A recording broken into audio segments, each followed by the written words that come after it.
TV 2020 ekranlarından güzel bir merhaba diyelim hemen. 11 Ağustos bizim için çok önemli bir tarih. Neden?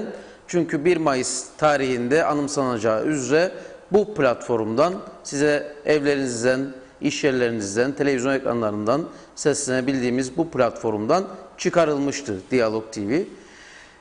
Bu zaman zarfını az sonra Sayın Reşat Akar detaylarıyla anlatacak, tabii ki tüm olan biteni konuşacağız. Ama o günden bugüne sabrettik, yayınlarımıza yine internet aracılığıyla devam ettik. Bugünü sabırla bekledik ve nihayetinde belki Diyalog TV değil ama hiçbir farkı olmadan, yayın açısından özellikle hiçbir farkı olmadan halkın yanında durma noktasında Diyalog TV neyseydi daha da fazlasıyla TV 2020 daha büyük bir heyecanla aynı noktadan ve üzerine koyarak devam etme kararlılığıyla güzel bir merhaba demek istiyoruz bugün efendim.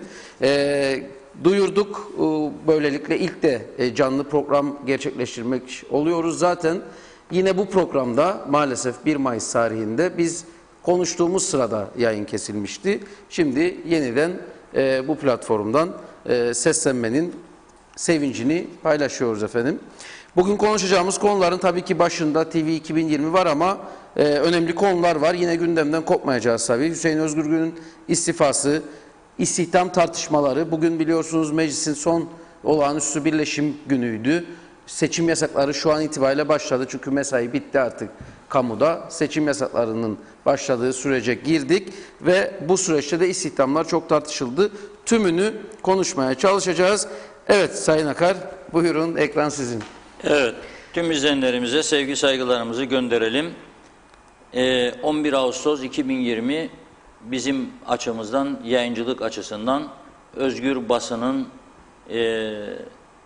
halkla buluşması açısından önemli bir gündür. 1 Mayıs'tan itibaren biliyorsunuz uydu yayınlarımız Diyalog TV olarak yayın yapıyorduk, kesilmişti. Ve biz o günden itibaren büyük bir uğraşla, hiç yılmadan Diyalog TV'nin yeniden yayınlarına başlaması için gayret sarf ettik, çalıştık, uğraştık, didindik.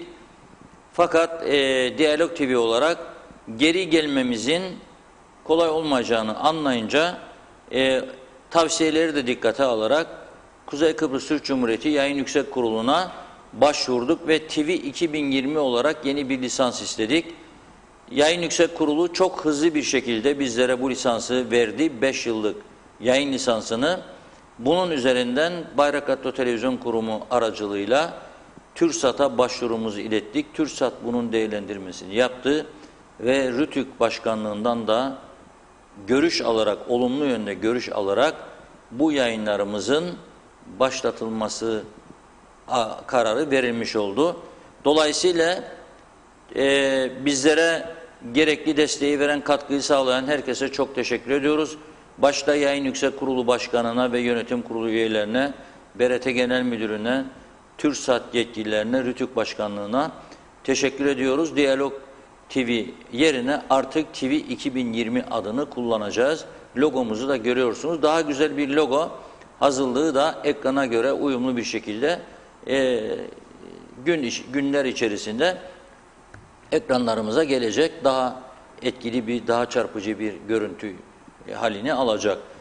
Tabii bu kolay bir süreç olmadı bizim için. Bu süreçte halkımız gerek yurt içinde gerekse yurt dışındaki insanlarımız bizleri yalnız bırakmadı.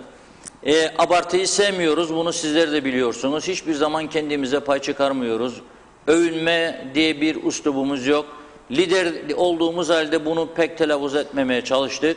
Herkes biliyor zaten bunu.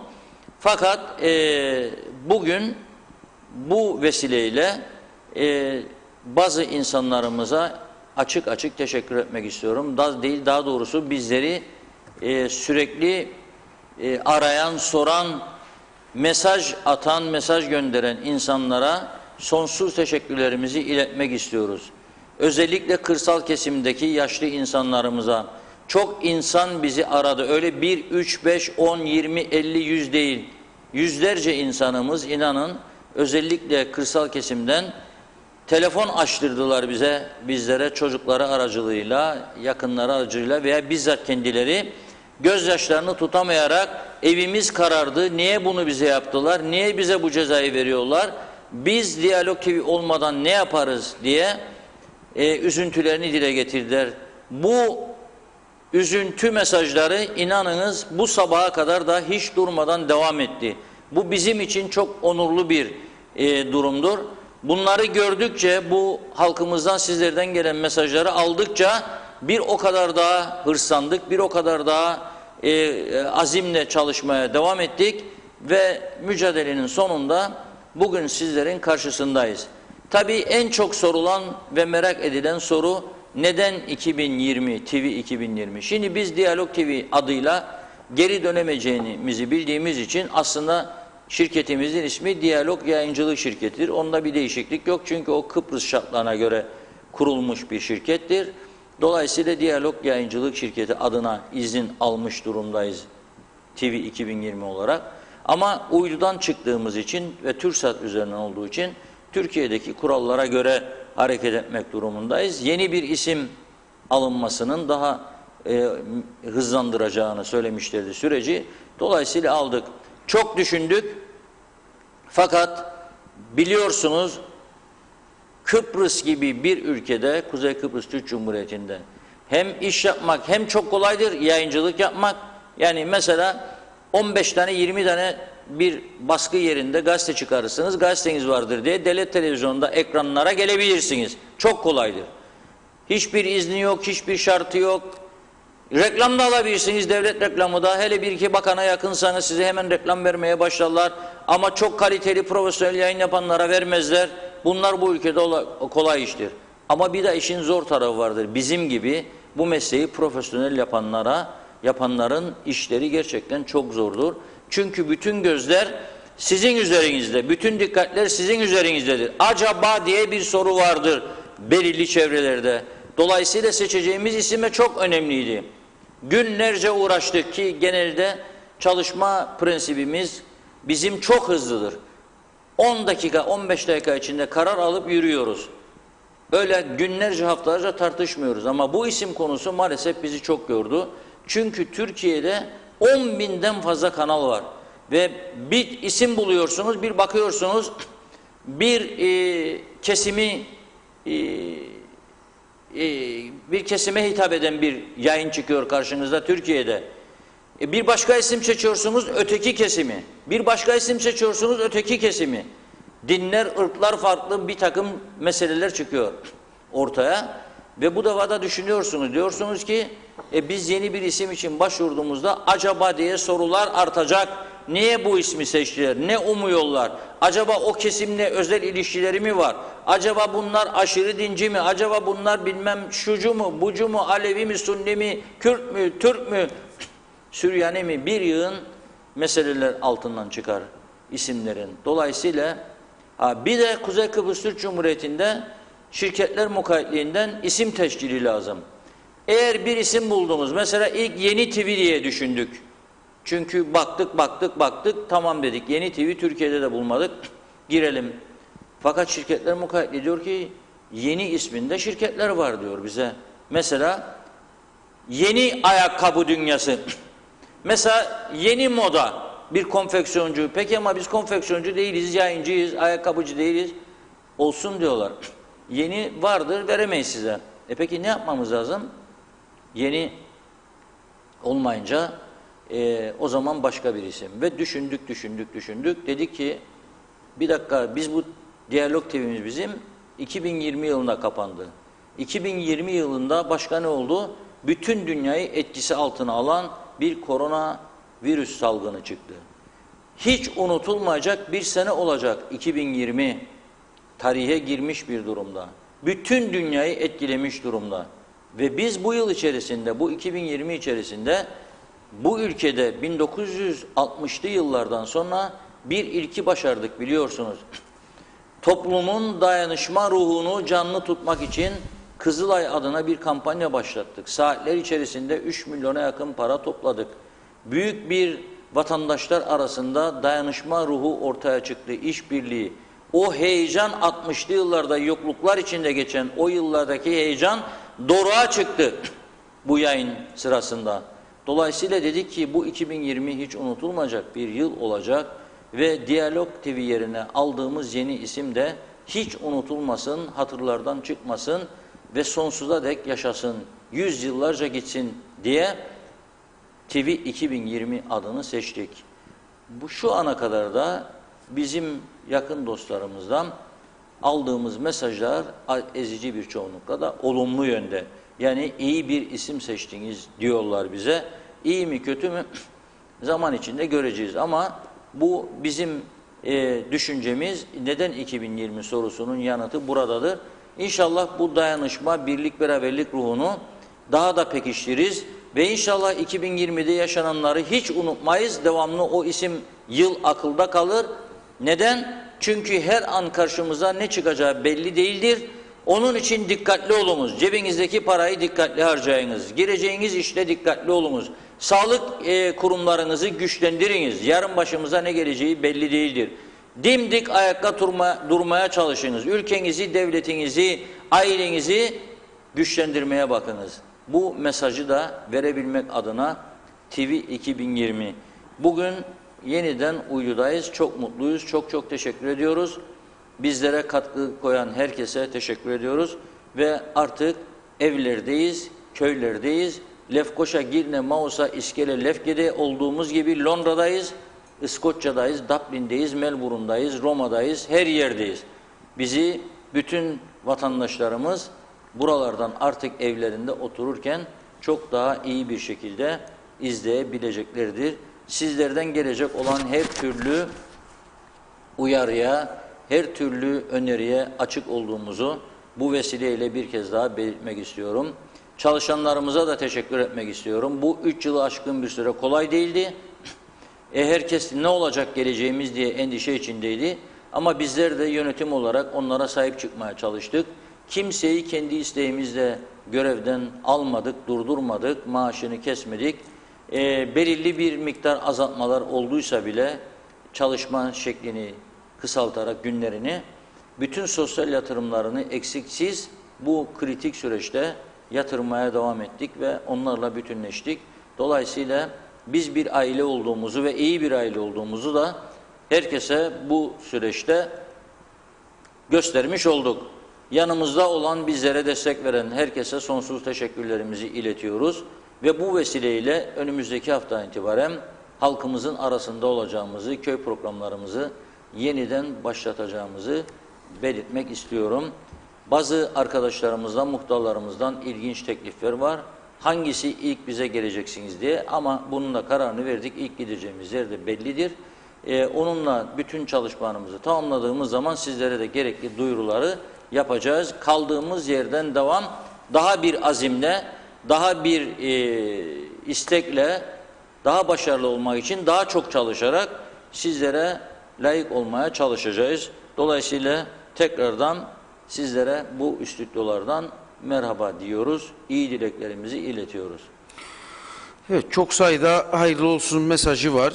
Teşekkür edelim. Frekans soran var. Frekansta değişen bir şey yok. Aynı yerde Diyalog TV'nin olduğu noktada Kıbrıs paketi içerisinde devam ediyor yayın. Mustafa Bey diyor ki, saat 2'den sonra devlet kapıları kapanan güzel ülkemizin güzel insanlarına selamlar olsun. Nihayet televizyonumuza kavuşmanın sevincini ve gururunu yaşıyoruz. Ülkemize ve halkına hayırlı uğurlu olsun. Evet, dediğim gibi çok mesaj, çok teşekkür ediyoruz. Zaten duyuruyla birlikte gelmeye başladı mesajlarımız. Londra'dan selamlar diyor Tema Yavaş. Güzel günler göreceğiz dediğiniz o gün geldi diyor. Evet. Atakan Korer tekrar tarattım buldum diyor. Ben kendi şeyimde uydusunda ismi tekrar Diyalog TV diye inadına düzelttim demiş. Hayırlı uğurlu olsun. Sizleri tekrar görmekten dolayı çok sevinçliyiz. Doğruları konuşmaya devam. İnşallah hayırlı olur hepimiz için de. Peray Dural. Sizi ekranlarda görmek ne güzel. Hayırlı uğurlu olsun Senan Altun Taşar. Radyo yayını neden yok? Ercan Arıklı sormuş. 91.3. Hayırlı uğurlu olsun Diyalog Medya Grubu TV 2020 ailesine teşekkürler. Sizlerle gurur duyuyoruz. Filiz Atamtürk. İyi yayınlar, çok sevindik. Erdal Yarkın 2020 kanalı için hayırlı olsun. Reşat Bey ve ekibine başarılar dilerim demiş. Evet. Reşat Bey çok sayıda. Radyo ile ilgili bir bilginiz var mı Reşat Bey? Radyo ile ilgili bekliyoruz, takip edeceğiz tabii. Şimdi radyo konusunu TürkSat yetkilileriyle konuşacağız ama bir değişiklik olacağını sanmıyorum. Radyo için bir karar yoktu zaten. Sadece Diyalog TV uydu yayınlarıydı ve bizim uydu lisansımız içerisinde radyo iznimiz de vardı. Onu konuşacağız. Herhalde birkaç gün içerisinde, belki daha kısa bir sürede netleşecektir o da. Önemli olan bir an önce televizyonumuzun başlamasıydı. Bu kritik süreçte gerçekten ülkemizin TV 2020 kanalına bizim tarafsız ve objektif bir bakışla ortaya koyacağımız haberlere ülkemizin her geçen gün daha çok ihtiyacının olduğunu bizler de gözlemlemekteyiz. Dün tabii evlerde değildik. Bu stüdyolarda benim abimin de yaşadığı haksız bir sağlık meselesi, kendisine yanlış bilgi verilmesi, bir mide sorunuyla gittiği hastanede elektrosu çekildikten sonra bir şeyi yoktur denilerek eve gönderilen genç sayılabilecek bir insanın birkaç saat içerisinde hayatını kaybetmesi ve o çekilen elektroda otopsiyi yapan doktorlar tarafından aldığımız bilgiye göre yoğun bir şekilde kalp damarlarına tıkanıklık olduğu görüldüğü halde kendisine bir şeyin yoktur, bak elektronunda temiz çıktı denilerek gönderilmesi sağlık sistemimizin de ne kadar tartışılması gerektiğini ortaya koyuyor. Ve bunu duyurduğumuz halde, bugünkü gazetede köşe yazısı yazdığım halde bu saate kadar Tabipler Birliği de dahil olmak üzere sağlıkla ilgili kurumlardan da herhangi bir mesaj almış değiliz aile olarak. Neden bu oldu? Nasıl oldu? Biz size yardımcı olmak istiyoruz, araştırma yapmak istiyoruz demek onların görevidir. Onları buradan bir kez daha göreve davet ediyorum. Sağlık ciddi bir şekilde ele alınmalıdır. Bakınız Mausa'dan tabii insanlar biz konuştukça cesaret alıyorlar. Keşke yaşanmasa ülkemizde bunlar. Keşke sağlığın daha iyiye gitmesi için çaba harcayabilsek. Keşke sağlıkta daha az sorun konuşabilsek. Bu bugünkü Sağlık Bakanı'nın veya dünkünün değil, genel ülkenin yarattığı bir kötü düzenin sonucudur bugün yaşadıklarımız. Çok sayıda mesajlar aldım. Neler yazıyor insanlar? Başını ağaca çarptıktan sonra ne tür olaylarla karşılaştığını, ne yanlış teşhislerle karşılaştığını, ölümden döndüğünü yazanlar var. Ve Mausa Hastanesi'nden gelen var. 5 tane çocuk doktoru olmasına rağmen 2 tanesinin İskele Sağlık Ocağı'nda nöbet tuttuğu, Mausa Devlet Hastanesi'nden nöbet tutmak istemedikleri ve hiç kimsenin onları oraya getirmediği, çocuk bölümünün doktor açısından, sağlıkçı açısından yetersiz olduğu, ciddi sorunların yaşandığı, orada çocuğu yatan insanlardan gelen mesajlar, sözler, neler çekiyor insanlar. Biz bunları tabii ki konuşacağız. Bunlar birilerine karşı bir tavır değil, tam tersi yanlışların düzeltilmesi için konuşacağız ve konuşmaya devam edeceğiz. Güzel bir ülkemiz var. Bu ülkemizi çok daha iyi noktalara getirebilme şansımız var. Bu yaşanan krize rağmen var. Ama ne yazık ki herkes sessiz, herkes tepkisiz kalırsa olumlu bir sonuca gitmemiz de mümkün değildir. Önümüzdeki aylarda karşımıza çıkacak olan siyasi konulardaki ciddi baskılar, çözüm baskıları karşısında dimdik ayakta durma şansımızı yitirmiş oluruz eğer şimdiki şekilde devam ederse sistem bu ülkede. O yüzden hepimizin canlı olması lazım, sorunlarla mücadele etmesi lazım, yanlışları söylemesi, düzeltilmesi yönünde yapıcı önerilerde bulunması lazım. Bizler de bunları yapmaya çalışıyoruz ve sizlerden gelen şikayetleri de araştırıyoruz. O öğrendiklerimizi, teyit ettiklerimizi de hem burada söylüyoruz hem gazete sayfalarına yansıtıyoruz. Dolayısıyla bu konular çok önemlidir. Sağlık Bakanlığı da Mausa'daki devlet hastanesi çocuk bölümüne bir el atması çağrısında bulunmak istiyorum. Doktor için ben nöbete girmem, ben onkol olmam, nöbete karşıyım demek diye bir kural yoktur. Girmek için devlet kurumlarına büyük çaba harcıyor insanlar. Girdikten sonra da ben bunu yapmam, ben bunu verirseniz etmem gibi bir lüks tavır içinde olmaması. Hele hele sağlık oldu mu canla başla çalışmak lazım. Dün söyledim, Hipokrat yeminini galiba biz Kuzey Kıbrıs'ta unutmaya başladık. Hipokrat yemini çok önemlidir. Hipokrates derler Rumlar ve ölürler o yemin üstüne. Türk mü, Rum mu, Ermeni mi, Maronit mi bakmazlar. Her giden insana en iyi şekilde yardımcı olmaya çalışırlar. Çünkü Hipokrat yemini çok önemlidir doktorlar açısından. Herkesi de bu yemine uymaya davet etmek bizim görevimizdir. Bu Mausa'daki çocuk meselesini bu şekilde sizlere bugün aktarmak istedim. Tabii bu arada ülke gündeminde önemli konular var. Ne vardır? Bir, susuzluk. İki, Hüseyin Özyurgun'un, eski başbakanın dün ani bir kararla milletvekilliğinden istifasıyla ilgili yaptığı açıklama. Üç, seçim öncesindeki istihdamlar. Nerelere ne kadar istihdam yapıldı? Kim yaptı? Şimdiki hükümet mi? Bundan önceki mi yaptı? Bir takım listeler dolaşıyor. Meclis başkanlığına verilen listeleri gördük dün. O listenin içindeki isimlerin bir kısmı dörtlü döneminde alınmış ama büyük bir kısmı da şimdi alınmış. Ocak ile Mart arasında. Dolayısıyla bu meclisin bugünkü birleşiminde de ciddi bir şekilde tartışıldı. Bazı bakanlar ciddi eleştirilere hedef oldu. Bunun aydınlanması isteniyor. Neden seçim öncesinde bunlar yapılıyor? Gerçekten ihtiyaç var mıydı? Neden münhaller açılmadı? Münhalle açıp da niye istihdamlar yapılmıyor bu ülkede? Hala da son 35-40 yılın yanlışlarıyla mı bu ülke yönetiliyor? Bu sorular gerçekten önemlidir ve cevap istiyor. Ben yaptım yanıma kalsın olmaz. Ayrıca şu da bilinmelidir. Bir köyden 2 kişiyi alıyorsunuz bir devlet kurumuna. Ama bileceksiniz ki o köyde o alınanlar gibi işsiz başka gençler de var. Bu defa size onlar cephe alacaktır. Unutmayınız bunu. Başka yan komşu köy var. O köye uzanmadıysanız o köy size küsecektir. Yani istihdamlar size aslında artı getirecek bir durum değildir. Gereksiz istihdamlardan söylüyorum ve münhalsiz istihdamlardan söz ediyorum. Eğer bu yanlışlar devam ederse de bu ülkede herkes devlet memuru olmaya çalışacak.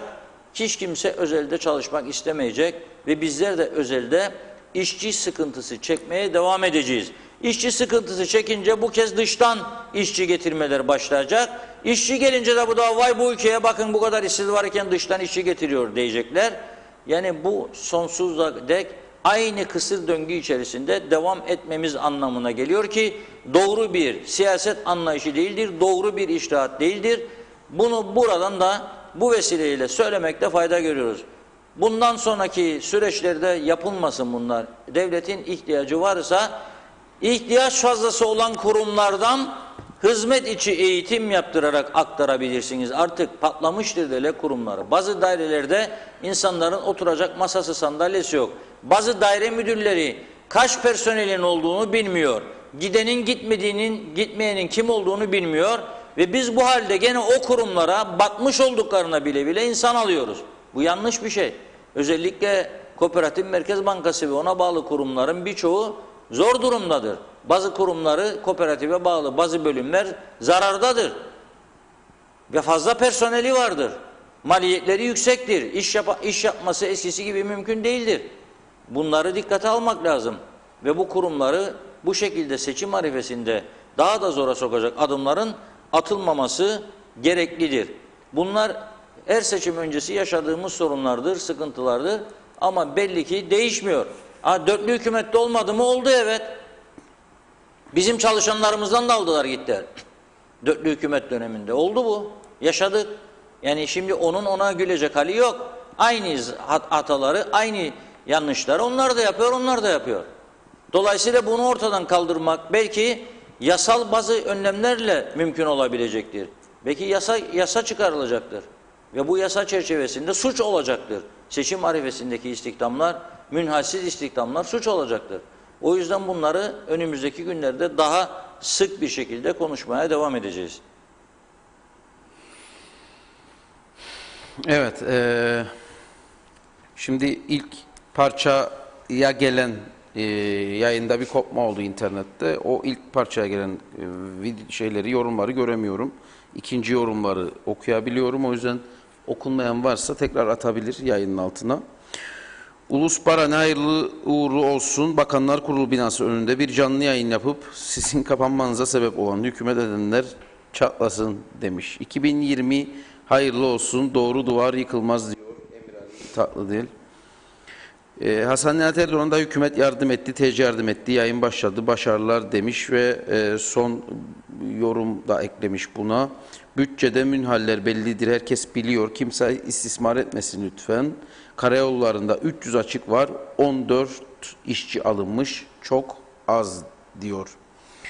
KKTC'de münhalsiz yapılan istihdamlar çok büyük bir rezalet. Resmen ahbap işi yapıyorlar. Bir de hiç kimsenin yüzü kızarmıyor. Böyle bir skandal seçim arifesinde İngiltere'de olsa hükümet devrilir. Bu çeşit siyaset kültürünün kalkması gerekir diyor Serkan Ataylar. Çok da doğru söylüyor. İşçi alınması tabii ki gerekli de neden mesela o işçi alınıyor da diğeri değil? Odur zaten eleştirilen. Karayolları Dairesi'nde son 3 yıldır devamlı konuşuyoruz personel eksikliği olduğunu. Daha doğrusu teknik personel olmadığını. Karayolları Dairesi ama 14 kişiyle ayağa kalkacak bir daire değildir. 140 civarında bina içinde oturan personel var ama dışarı çıkıp iş yapacak personel bir elin parmaklarını geçmez diyorlar. Kendileri söylüyor bunu.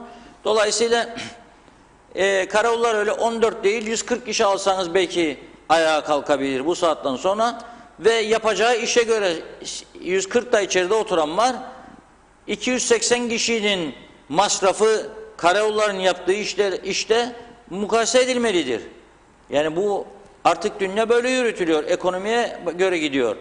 Karayolları 280 kişi ödeyerek kaç paralık yol yapıyor ve bunu özele verse yapsa ihalesine çıkıp acaba kaç paraya yaptırabilir? 5'te 1, 10'da 1 maliyete de çıkabilir yapacağı işler. Ama aldığınızda bir süre sonra teknik olarak bina içine kaydırıyorsunuz yönetimler olarak. Bakana gidiyorlar, müdüre, müsteşara gidiyorlar, içeri kaydırıyor. Dışarıda iş yapacak adam kalmıyor. Yoksa 13 kişi karayollarına alınmış, ihtiyaç çağrısı alınacak ama bunun bir münhali olacak. Bunun bir sınav sistemi olacak. Ve gerçekten karayollarının dışta ihtiyacını karşılayacak eleman olacak. Bu böyle midir bilmiyorum ben. Böyleyse tamam. Şimdi bu seçim istihdamı zaten. Yani bu zaten böyle. Ne oluyor? Alınıyorlar. Daha sonra iş ağır gelince zaten torpilli olduğu için hemen başka bakanlıklara kayıyor. Bu çok fazla yaşanan, daha önce de gördüğümüz yani işçi diye alınıyor. Sonra bir bakıyorsunuz başbakanlığa kaydırılmış. Ben mi çekeceğim bu devletin yükünü der. Al birini vur ötekine hepsi aynı düzen değişir. Düzülenler hep aynı kalır demiş Emir Ali abimiz. Çok güzel, hayırlı olsun Reşat Bey ve ekibi Londra'dan çok selam Ali İbrahim. Dairede çalışanları azaltmak gerek, sahada çalışanlar lazım diyor Gülnur Akıncı. Kesinlikle öyle lazım da. Hayırlı olsun Nurettin Dağkıran 1500 TL destek ödemesi hangi listeye göre verilecek? Yeni başvuru mu yapılacak yoksa ilk başvuru listesi mi diye sormuş. Yeni bir başvuru şeklinde bir açıklama olmadı.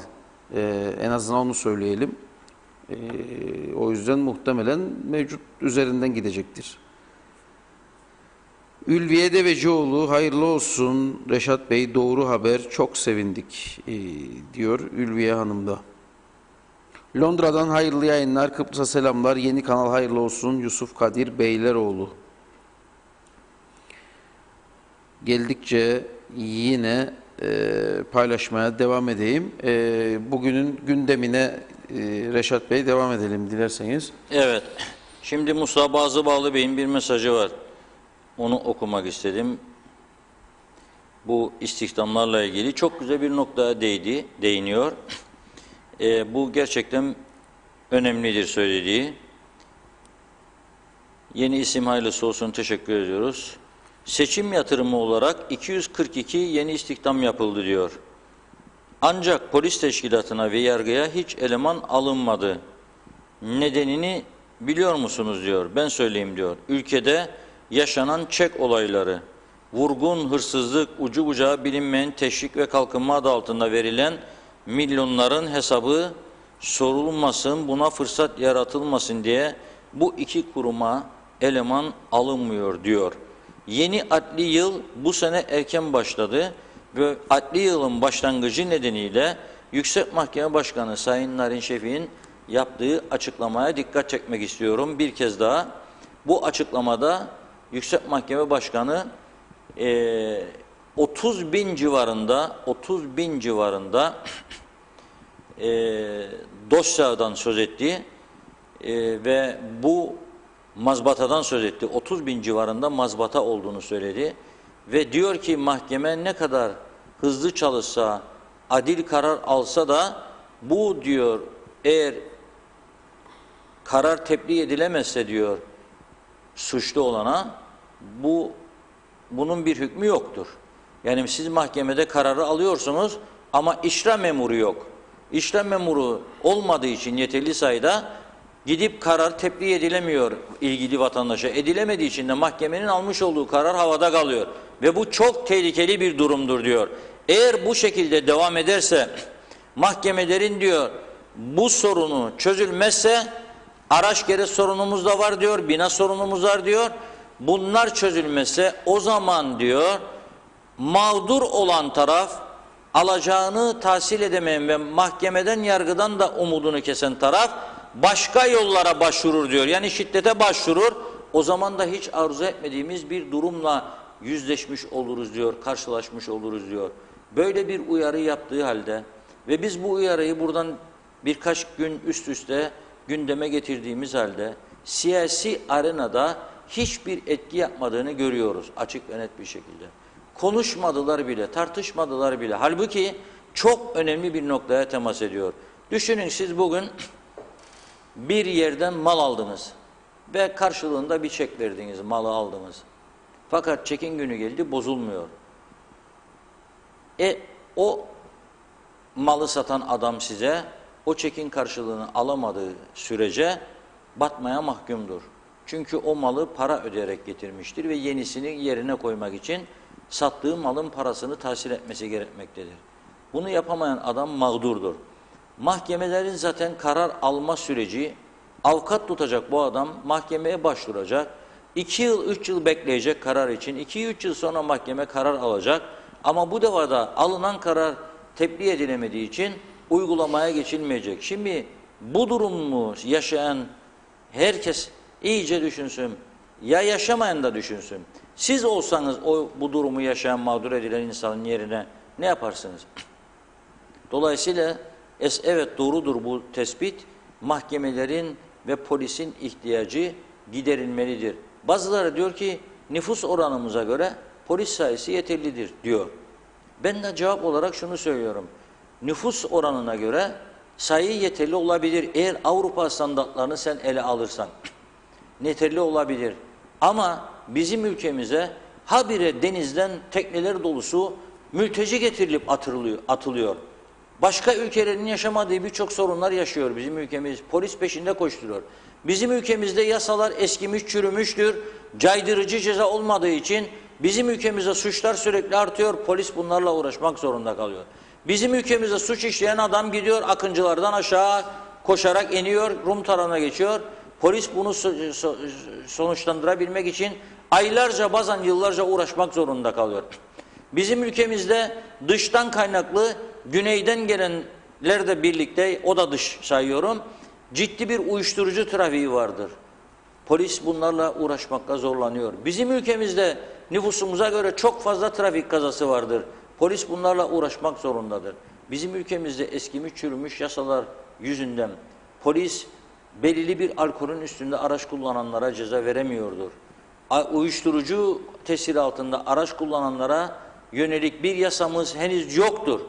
Dolayısıyla hep bütün bunlar polisin durumunu ağırlaştırıyor ve daha çok elemanı zorunlu kılıyor. Polisin kendi şemasına göre, mevcut şemasına göre 1000 civarında personel eksiği vardır ve bu bilindiği halde yıllardır bu eksik bir türlü giderilmiyor. Ama ihtiyaç duyulmayan dairelerde isim vermeyeyim gücenmesinler, herkesin bildiği fazla personeli olan dairelere de istihdam yapılmaktadır. Yani karayollarına 13 kişi çok mu? Olmayabilir karayollarına. Eğer gerçekten dışarıda iş yapabilecek yetenekte, bilgi ve tecrübedeyse alınım. Yoksa onları da öğrenmesi gerekirse de gidip müteahhitlerin yanında çalışması gerekecek. Ne manası var onu da bilemiyorum. Ama bazı daireler vardır, hiç ihtiyaç yoktur. Siz onlara hala daha eleman alıyorsunuz. Biraz önce örnek verdim, kooperatife bağlı kurumlar mesela. Gerek var mıdır? Yani bunlara bakmak lazım. Ümit Mustafa, baklava yiyecek miyiz bugün diyor. Hayırlı olsun TV 2020. Biz çok tatlıcı değiliz. Formu korumak lazım. Gizli işsizlik çok, çalıştığı halde üretime katkısı olmayan personel de çok. Gerekli yerlere kaydırılması lazım. Bazı dairede gereğinden fazla personel var. Bazılarında ise personel yetersiz. Bunu bile beceremiyorlar. Niye becerilmiyor? Çünkü bu kişinin isteğiyle alakalı Emir abi. Yani beni almak isteyen yasalarımız böyleymiş. Ben yerimden memnunum, gitmek isterim derse alamıyor onu oraya. Bunlar hep değişmek lazım tabii elbette.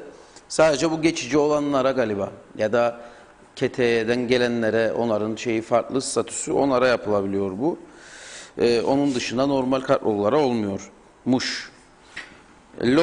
Londra'dan tebrikler Ayşe Güner Mertcan, ancak ben sizi TV'den alamıyorum. O zaman frekansı güncellemeniz lazım. Bizden yana bir sorun yok. Yani aynı frekansa duruyor şu anda TV 2020. Evet, şimdi ben de yönetmenimize yazdım. Frekanslarımızı ekrana getirsin. Çünkü bu yokluğumuzda bazı vatandaşlarımız tarama yapmış. Acaba geldi mi, diyalogda başka yere mi geldi diye. Kaçırdılar eski kaydı. Bana da şimdi mesaj özelden yazanlar var. Dolayısıyla frekansı ekrana getirelim. O frekans çerçevesinde sizler de bir tarama yapıp hemen TV 2020'yi karşınızda bulabileceksiniz. Şimdi arkadaşlarımız ekrana gelecek. Diyalog TV frekanslarını ekrana getirecekler. Oradan rahatlıkla bulabilirsiniz bizi. Ama Kıbrıs paketinin içindeyiz. Yani diğer yerel kanallarla birlikte Kıbrıs paketinin içerisindedir televizyon kanalımız. Bizi oradan bulabilirsiniz. Birçok yerde mesela bizim bulunduğumuz binada hiç tarama yapmadan Diyalog TV neredeyse aynı yerde yayınlar başladı. Hatta birçok vatandaşımız da tebrik mesajları göndermeye başladı. Anında daha biz duyuru yapmadan görüyoruz, baktık, bulduk. İnsanlar düşünebilir misiniz? Bu güzel, bizi çok onurlandıran, çok gururlandıran bir sevgi. Her gün bakan insan var. Acaba diyalog geldi mi? Acaba diyalog geldi mi?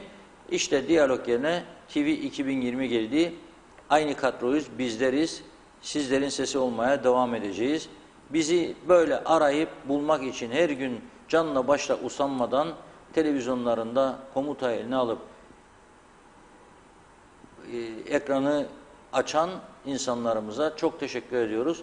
Arayanlar bugün bizi eski olduğumuz yerde buldu ezici bir çoğunluk. Ama dediğim gibi arada tarama yapanlar vardır. O tarama yapanlar kaçırmış olabilir, bulmayabilir bizi. Şimdi arkadaşlarımız ekrana frekanslara getirecek ve bundan sonra her gün gelecek bunlar. Yayın yönetmenimiz beni duyuyordur. Sezgin Madencioğlu televizyon müdürümüz duyuyordur. O da ekranlara getirmeye başladılar şimdi. Buna bakabilirsiniz. Ayrıca şunu söyleyeyim. Kıbrıs içinden olan vatandaşlarımız özellikle Diyalog Medya grubunu telefonla ararlarsa teknik arkadaşlarımız onlara yardımcı olacaklardır. Başta televizyon müdürümüz Sezgin Madencioğlu, bilgi işlem sorumlumuz Muhammed Taş gibi arkadaş, yani hemen size anında komutayı eline al diyecek, şunu yap diyecekler.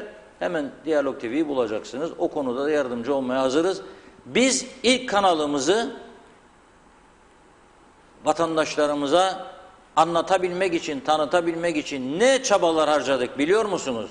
Bu ada tarihinde görülmemiş, duyulmamış, hiçbir ülkede aslında görülmemiş, duyulmamış şeyler yaptık. Canla başla sabırla çalıştık. Köy köy gezdik. Her gittiğimiz köye arkadaşlarımızı programdan 4-5 saat önce gönderdik. Kahvehanelere gittiler, kapıları çaldılar. Diyalog TV'yi görüyor musunuz? Yok teyzeciğim ben görmem dedi yaşlı Kadın evde. Yok amcacığım görmem dedi yaşlı amca. Bulamıyorum ha, bul bana dedi. Aldı çünkü TV tamircisi getirecek. Aksi halde bir miktar para ödeyecek. Birçok insanın da bu parayı ödeyecek durumu yok.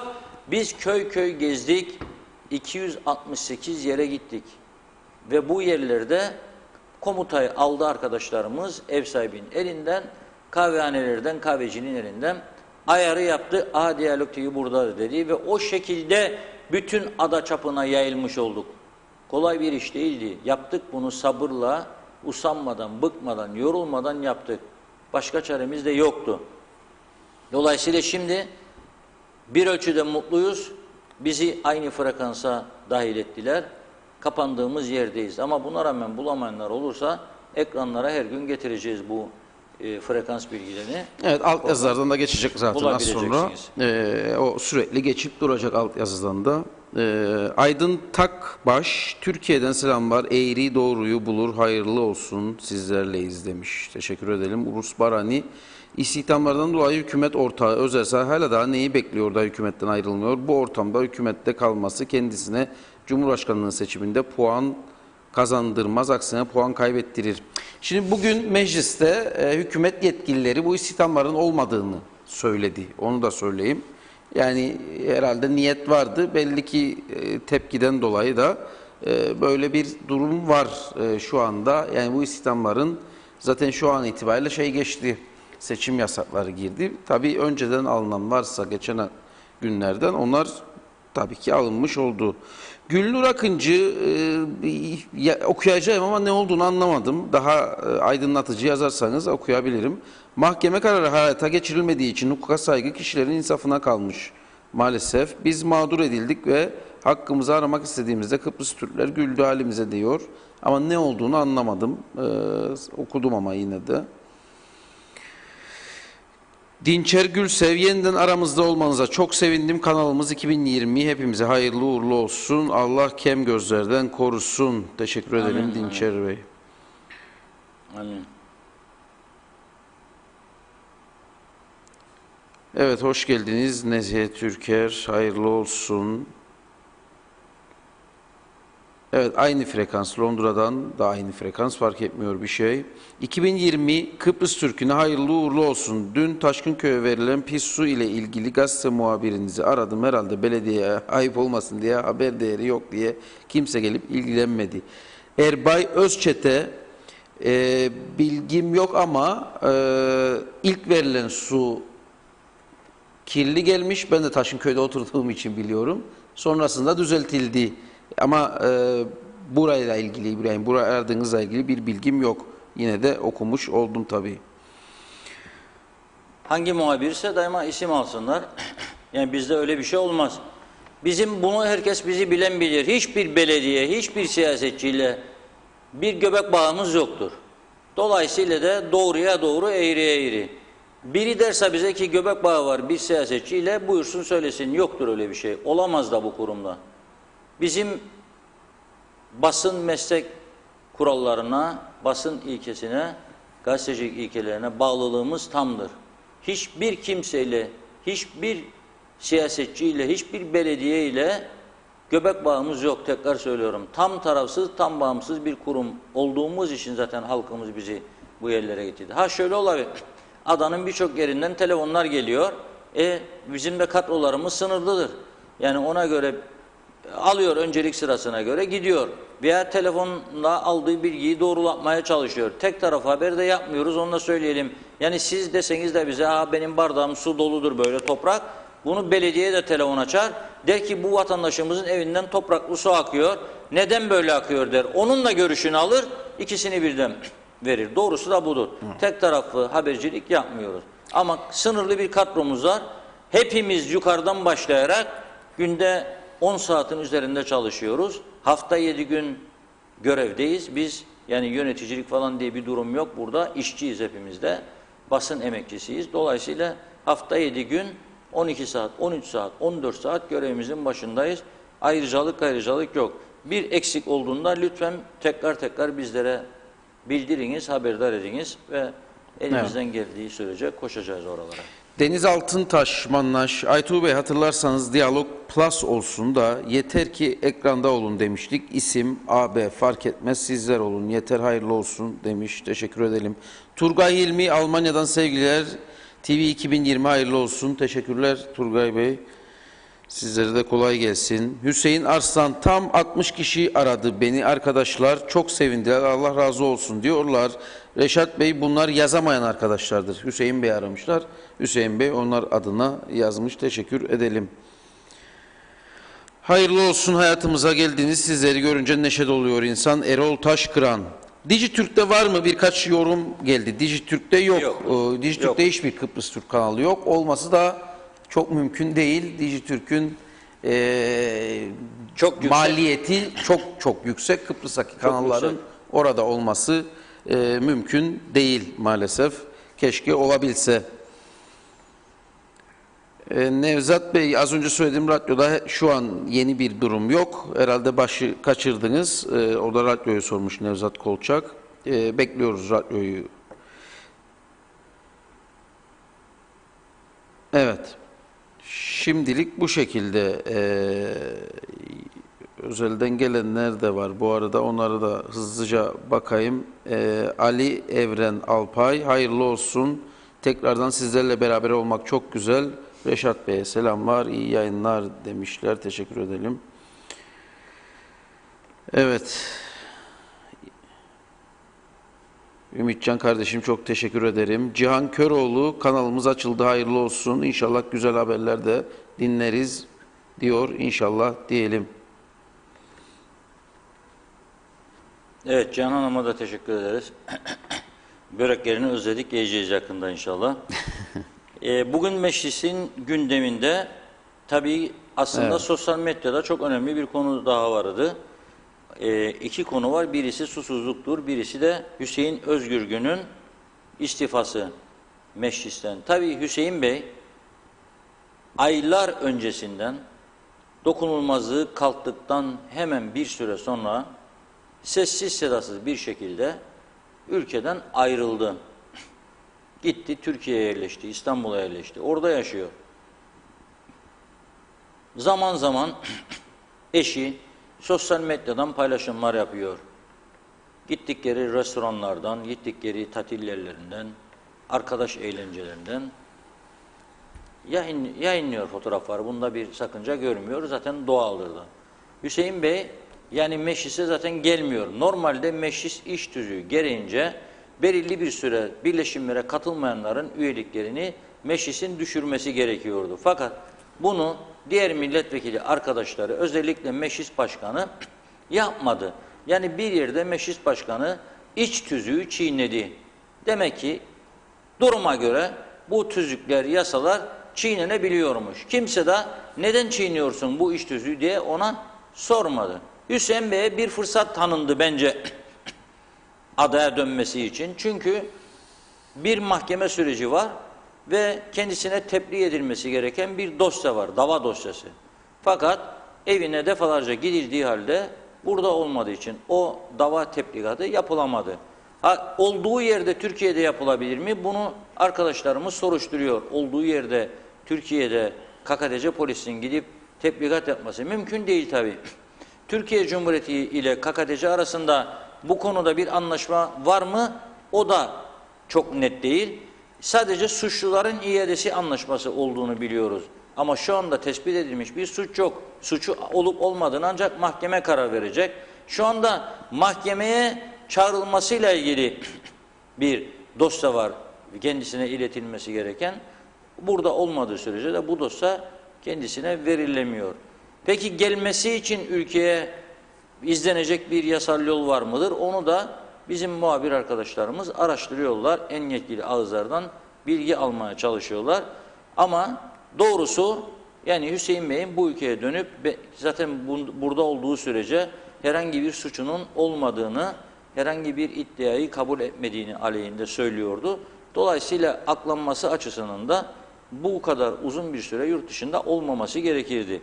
Şimdi meclisten istifa ettim demekle de istifanın olamayacağını bugün önce Sayın Sibel Siber paylaştı. Sosyal medyada okudum eski bir meclis başkanı olarak. Ben istifa ediyorum milletvekilliğinden deme hakkı yok diyor. Yani ediyorum dediğinde etmiş olmuyorsun diyor. Var Ben da istifa kabul ediyorum. edilmesi lazım. Meclis Genel Kurulu'nun kabul etmesi lazım. Ne zaman kabul edecek? Bugün mecliste tartışıldı. Bunu Başkanlık Divanı galiba inceleyecekmiş. Kaç ay sürecek, kaç hafta sürecek bilmiyoruz bunu.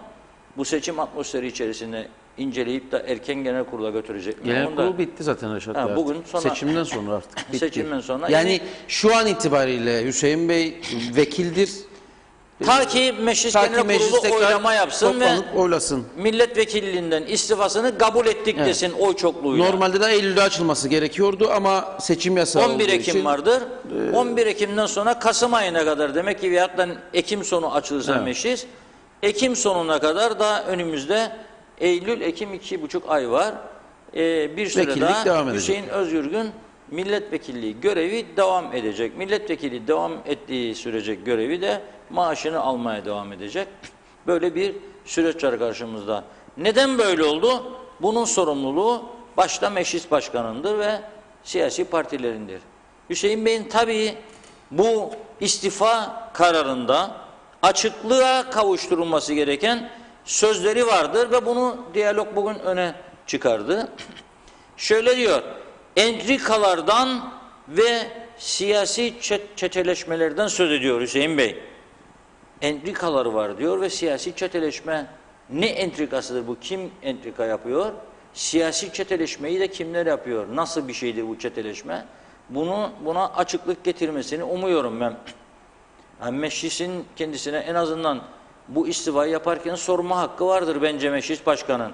Bize de bilgi ver de bu entrikaları ortadan kaldıralım. Veya yalnız kalkması meclise için sunduğu istifada yoktur bu cümleler. Sadece istifa ediyor. istifa mektubunda var bu. Bu Twitter'da var sadece. Evet, aynen şöyle diyor. Okuyalım bu Evet. istifa Twitter mektubunu. yayınında var.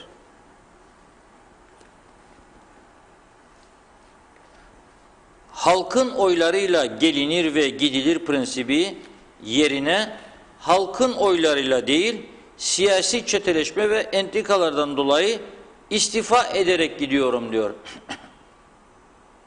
Demek ki siyasi çeteleşme ve entrikalardan dolayı istifa ediyorum diyor.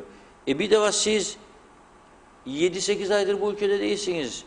Yani orada bulunduğumuz yerden entrikaları daha iyi görüyorsunuz da biz göremiyoruz buradan veya çeteleşmeleri. Buna biraz açıklık getirmesi gerektiği inancındayım Hüseyin Bey'in. Çünkü öte taraftan da Başsavcılığın bir raporu var. Banka hesaplarına yatan paralarla ilgili ve 43 ayrı davadan itham ediliyor Sayın Hüseyin Özgürgün. İş Bankası'na 2015-2017 yılları arasında 2.773.800 Türk lirası, 252.525 Amerikan doları, 325.000 İsterlin, 242.000 Euro yatırılmış ve Başsavcılık haksız olarak elde edildiği iddiası var bu paraların, hesaba yatan paraların. Dolayısıyla 43 ayrı davadan itham ediliyor. Kolay bir süreç olmayacak adaya dönerse Hüseyin Bey. Dolayısıyla meclisin bu konuda nasıl bir tavır izleyeceğini ben de merak ederim ama bugün genel kurul vardı. Bu oylanabilirdi. Acaba herhalde o muhtemelen şeyi var. Toplantıya Mesela girmezden 15 dakika önce inceledim arkadaş derdi. 2 satırdır istifa inceledim.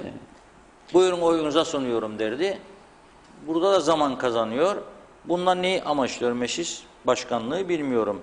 Büyük bir ihtimalle adaya dönüşünü sağlamak için olabilir. Belki Hüseyin Bey işte biz kendisine iyi niyet gösterir. O da belki döner de bu dosyalar aydınlığa kavuşur düşüncesinde olabilirler. Bunu bilemiyoruz tabii. Evet. Su konusuna da değinelim. Tam da bir soru var. Onu sorayım o zaman. Üzerine geçelim su konusuna. Mustafa Hocam demiş ki geçen hafta gazetede su ile ilgili arızanın giderildiği ve boruların döşendiği, suyun baraja akmaya başladığı gibi bir haber okumuştum. Ancak bugün gazetelerde boruların henüz tamir edilmediği ve suyun henüz gelmediğini okuyoruz. Bu konuya bir açıklık getirir misiniz? Evet, Tarım Bakanı bugün mecliste de kendisine ciddi eleştiriler yapıldı. Orada gördüm ben de. Bizim de kendisini arayan muhabirimize sürekli söylediği şudur. Türkiye'de borular ihaleye çıkılmıştır. İşte şu kadar milyon para verilmiştir. Borular yapılmıştır. Şimdi montajını aşamasına geçilmiştir. Ağustos ayı sonuna kadar bu borular bağlanacak ve Geçikköy'e su akışı başlayacaktır diyor. Ağustos sonuna kadar bu borular bağlanmazsa vay halimize. Buradan çok söyledim. Şu anki durumda zaten pek hoş değildir. Çünkü geçen hafta mecbur kaldı Tarım Bakanlığı 3 gün süreyle vanaları kapattı. Niye? Çünkü su transferi Geçikköy Barajı'ndan belirli bir seviyenin üzerinden yapılıyor. Borular dibini görmüyor ve sakıncalı olduğu söyleniyor dibine indirilmesi. O 3 günlük sürede indirdiler dibe doğru. Çünkü su dibe geçti artık. Evet. Yoktur. Kuyuların da yetmeyeceğini bildiği için Tarım Bakanı hem kuyulara verdiler kuvveti hem de barajın dibini görmeye başladılar, çekiyorlar. Allah yardımcı olsun. 6 Ocak'ta bu su kesildi. 6 Ocak'tan bugüne kadar geçen sürede 8 ay oldu arkadaşım. Canını yemesi lazımdı bütün siyasilerin. Ankara'yı aşındırmaları lazımdı. Ey Ankara, Ankara seni bekliyor bu Kıbrıs Türk'ü. Buna bir an önce çözüm getirin. Susuz kalacağız. Çok kötü olacak durumumuz. Kimsenin umur olmadı. Her yazdığımızda, her söylediğimizde merak etmeyin ya da olacak. Uğraşmayın ya bu işten. Kuyularımız da doldu. Bak 3 senedir yağmurlar da bol oldu. Tamamdır. Gene yeraltı kaynaklarımız zenginleşmiştir. Hadi görelim bakalım yeraltı kaynakları ne kadar idare edecek bizi. Kestiğiniz 3 gün kesildiği Geçikköy'ün suyu her taraf perişan oldu. Bak Taşkınköy'den adam telefon ediyor, kum akıyor. Toprak akar tabii. Çeker çeker verirler. Güzellik kuyularından ne kadar tuzlu su çekildiğini çok açıkladı belediye başkanı da daha önce. Ve o yüzden birçok narinciye tarlası kurumuştur. Evlerdeki yeşillikler kurumuştu. Unutmayalım arkadaşlar. 3 sene evveline gidelim. Evlerdeki çiçekler kurumuştu. Gelen su çünkü Güzellik'ten tuzluydu. Ve veriyor çiçekleri suluyordunuz. Çiçekler kuruyordu. Güller kurudu, yaseminler kurudu. Ondan sonra da yasemin kokulu memleketim nerede? Yok ettin. Yok ettin. Baraj yapmadın. Sana baraj yaptılar. Türkiye'den geldiler. Parasını verdiler. Bakmadın. Barajları kuruttun. Temizlemedin. Yok. Su dairesi adı var. Kendi yok. Yani bu sorumluluk bizdedir. Biz yaptık. Biz ettik. Biz çekeceğiz. Sonunda. Ve hiçbir hazırlık da yoktur. Bak denizden arıtma yöntemi de yoktur şu anda. Onu da yapamaz. Sen istediğin anda pat diye şirket bulamazsın gelip de sana denizden su arıdık verecek. Hazırlanalım. Ne kaldı Ağustos'un sonra? Orta yarısına geldik Ağustos'un. 11'i bugün. Ben DSİ'den Türkiye Devlet Su İşleri'nden daha resmi bir açıklama görmedim. Ben ona bakarım. Bana Türkiye Devlet Su İşleri suyun ne gün bağlanacağını söylemedi daha. Ben ona bakarım. Çünkü ihale onundur. Bütün teknik işleri yapan da odur. Bizim buradakiler kulaktan onlardan bir şey öğrenirse ancak sana cevap verebilir. Evet. Sayın Bakan da bugün öyle zaten. Verdiğim bilgileri ben oradan alıyorum, söylüyorum diyor. Ama tabii onların resmi açıklaması yok. Az önce Gülnur Alın bir şey yazmıştı. Onun detayını yazmış. Şimdi bir şirket sahibi tarafından müşterisini dolandırdı diyor. Eğer böyle bir durum varsa Ekonomi Bakanlığı altında bu konuyla ilgili birim var. Buna şikayet yapılabilir. Hatta telefon şeyi de var. Unuttum şimdi. Alo bir hattı. Ama böyle bir birim var. Oraya başvurabilirsiniz diye bir yol gösterelim. Hayırlı olsun Reşat Bey. Çok sevindim. Emine Özatıllah. Esra Bilgimer hayırlı olsun. Teşekkür edelim. Ben sizi Melbourne'dan Uyanık TV'den izliyordum ama artık orada yoksunuz. Sadece BRT varmış orada. Facebook'tan izleyeceğim. Bizi diyaloggazetesi.com'dan kendi internet sitemizde de yayınımız sürekli var. Oradan da izleyebilirsiniz. canlıtv.com'dan da izleyebilirsiniz. Search yaptığınız zaman. Orada hala Diyalog TV diye görünüyordur muhtemelen. Canlı TV'de. Bu mecradan da görebilirsiniz. Facebook'tan da görebilirsiniz. YouTube'dan da görebilirsiniz. Tüm mecralarda var Melbourne'dan. Uyanık TV bilmiyorum. Onu sizden duydum ama Canlı TV daha resmi bir nokta. Oradan da var yayınımız. Uydu üzerinden yayınlarınız hayırlı olsun. Gerçekten sesi yeniden yayında olması, gerçeklerin sesinin yeniden yayından olması çok sevindirici. Yayının başladığını 85 yaşındaki annemden öğrendim ve TV'yi açtım diyor Mehmet Devecioğlu. Çok sağ olsun. Teşekkür ederiz. Asım Dedezade çok başarılı iş adamlarımızdan diyor ki TV 2020'yi izlemek için diyor dükkanı erken kapadım, evime erken gidiyorum diyor. Asım Bey bir televizyonda dükkan almak gerekecek bu durumda. Evet. Hasan Yılmaz Işık Tıkıcılar Birliği Başkanı diyor ki kutluyoruz diyor yılın TV yayın kuruluşu ödülünü 20 Ağustos Perşembe günü saat 11'de AKM'de TV 2020'nin yayına girmesiyle de sizlere takdim edeceğiz diyor. Teşekkür ediyoruz. Sağ olsun, var olsun. İşat Başkanı Enver Mamulcu hayırlısı olsun diyor. Başarılarınızın devamını diliyorum diyor. Ona da çok teşekkür ediyoruz. Zaten Tüketiciler Derneği her zaman bize ödül yağdırıyor sağ olsun. Gazetemize, televizyonumuza. Çok sağ olsun. Hasan Türk diyor, bence bu sizin ve ekibinizin Rütük ve TürkSat üzerinde bıraktığı vatansever duruştan dolayı tekrar televizyonlarımızda niye sizlerle buluşacağız diyor. Teşekkür ediyoruz bu düşüncesine de. Bütün bu konularda bizlere destek veren herkese ben ayrı ayrı teşekkür ediyorum.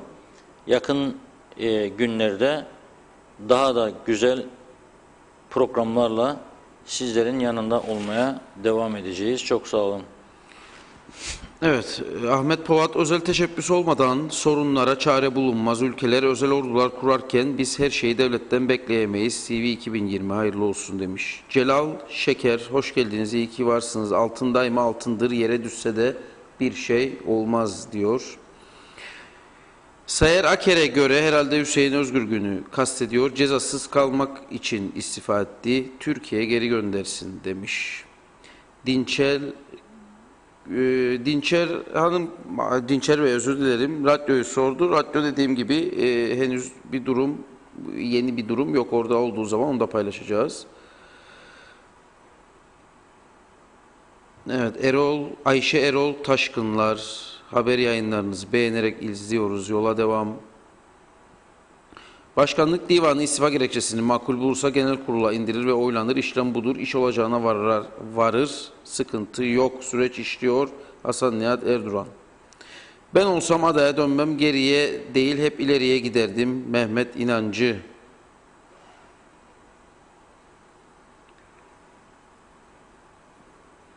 Gülnur Akıncı, Ankara'dan su istemiyoruz diyenleri unutmayalım. Mutlu olmuşlardır herhalde diyor. Hasan abim diyor ki 100.000 ton günde ihtiyaç var. Kalan su 3,5 milyon tondur. 30 gün yeter. İnşallah 30 günde her şey düzelir.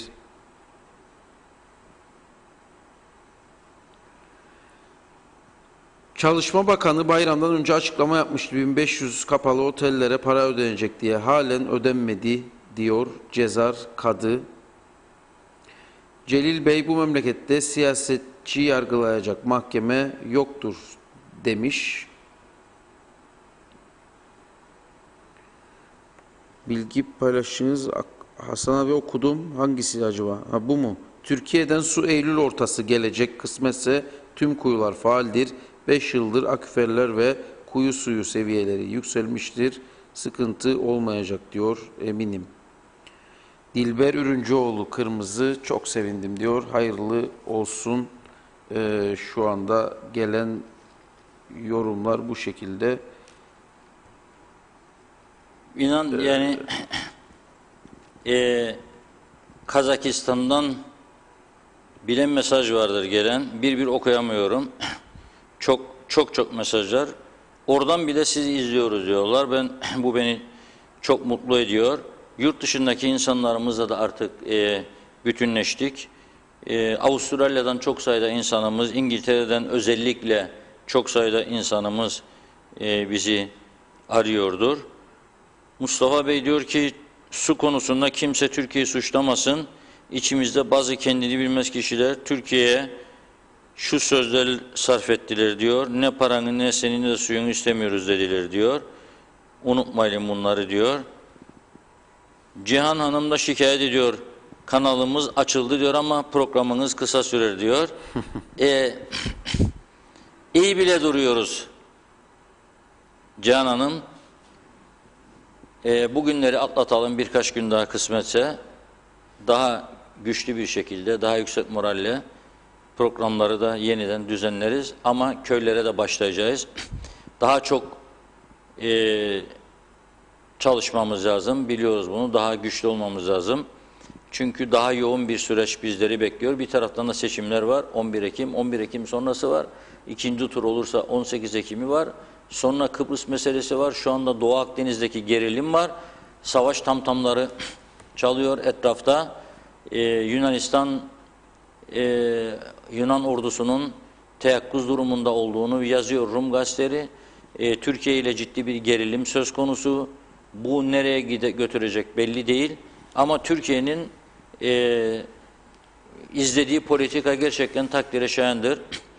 Bizzat Cumhurbaşkanı Sayın Erdoğan'ın 2 gündür verdiği mesajlar çok önemlidir. Bizim diyor kimsenin denizlerinde gözümüz yoktur ama kimse de bizi denizlerimizden uzak tutmaya çalışmasın. Mersin'den denize ayak atamayacak duruma getirmek istiyorlar bizi diyor. Olta atamayacağız diyor. Dolayısıyla diyor bizim kimsenin denizlerinde gözümüz yok. Gelsinler uluslararası bir platformda tartışalım ve herkes hakkının ne olduğunu orada tespit edilsin. O hak çerçevesinde de yaşantısını sürdürsün. Bundan daha güzel bir yaklaşım olamaz. Gerilim demiyor, çatışmayla sonuç alalım demiyor. Tam tersi diyalog yoluyla ve üstelik uluslararası bir platformda herkes hakkını alsın diyor. Bundan daha güzel bir teklif olamaz sanıyorum. Gerilimden yana olanlar da bunu unutsunlar. Türkiye çok büyük bir ülkedir. Çok güçlü bir ülkedir. Gerilim, Türkiye ile gerilim halinde olmak kimseye fayda getirmez. Bizler de bunu istemiyoruz zaten. Diyalog yoluyla sorunları çözelim. Bu ülkede ve dünyamızda barış, dostluk hakim olsun. Savaşların kimseye faydasının olmadığını da gördük, biliyoruz. Evet. Evet, son mesajları alalım. Bugünü tamamlayalım. Peki. Yarın Doktor Ahmet Umay hayırlı olsun diyor. Selamlar diyelim buradan. Fuat Erkun, şükür kavuşturana evimize hoş geldiniz diyor. Güzel insanlar, hayırlı yayınlar. Hayırlı uğurlu olsun Mustafa Kosovalı. Gülnur Akıncı Almanya'dan izliyoruz. Selamlar demiş. Musa Su İçmez muhtarım. İyi yayınlar diyor. Halkımızın gözü aydın Diyalog TV normal yayınlarına başladı. Haber Diyalog TV'den izlenir. Diyalog TV, TV 2020. Hadi muhtarım. Olarak. Değiştirelim yavaş yavaş. Diyaloğu TV 2020 şeklinde. Musa Su İçmez'e de buradan selamlar. Cumhurbaşkanı Erdoğan'ın sapına hayranız, Yunanistan tüm provokasyonlarına alet olmadı şeklinde de bir yorum var. Messenger'dan da çok sayıda. Ahmet İkidereli, öpüyorum seni Ahmet. Annemle birlikte sizi izliyoruz demiş. Kolay gelsin. Anneciğine de sevgiler, saygılar. Diğer tüm dostlara da ben özelden hayırlı olsun diyenlere de teşekkür edeyim. O zaman toparlayıp evet, yavaş yavaş bütün noktalayalım bugünü. güzel dilekler için, mesaj yazanlar için sosyal medya paylaşımımızın altında çok sayıda yorum vardır. Herkese teşekkür ediyoruz. Bizi ekran başına izleyenlere teşekkür ediyoruz. Bizi izleyemeyenlere bugün için söylüyorum. Henüz haberdar olmayanlara da lütfen haberleri ulaştıralım. Aynı kadroyla TV 2020 adı altında birlikteyiz. Birlikte olmaya devam edeceğiz. O yüzden bizi herkesin izlemesi için bu duyuruyu yakınlarımıza ulaştıralım. Kahvelerde, ev buluşmalarında, misafirliklerde bunları birbirine herkes aktarsın ve bir an önce hasretimiz bitsin. Sizlerle birlikte daha güzel programlarda buluşalım. Çok teşekkür ediyoruz bütün destekler için. Hayırlı uğurlu olsun. Hem ülkemiz hem dünyamız için yayıncılık açısından, gazetecilik, televizyonculuk açısından siyasetimiz açısından, demokrasimiz açısından hayırlı uğurlu olsun diyoruz. Bizlere verilen destekleri de unutmayacağız. Destek verenleri de, köstek verenleri de unutmayacağız. Bunu daha önce söylemiştik. Yanımızda olanları hiç unutmayacağız. Onları daima bir dost olarak bileceğiz. Bu vesileyle bugünü burada noktalıyoruz. Yarın sizlerle birlikte oluncaya kadar hoşça kalın diyoruz. Bu 16.30 programları da şimdi bu şekilde bir süre daha gidecek. Belki daha uzun gidecek. Belki saat değişikliği yapacağız ama yine sizleri bundan haberdar edeceğiz. Görüşmek dileğiyle diyelim. Ya. Efendim saat 18.45'te ana haber bülteniyle birlikte olalım. Eminim ki özlemişsinizdir de, özellikle ekranda olanlar dolu dolu haber içeriğiyle ana haber bülteninde birlikte olmak dileğiyle diyelim. Frekansımız tekrar edelim 12.610, sembol 20.830, polarizasyon H. Evet. Yarın tekrar 16.30'da Sayın Reşit Akar'la birlikte ekranlarda olacağız efendim. Bu mutlu günü paylaştığınız için bizlerle teşekkür edelim. Tekrar görüşmek dileğiyle.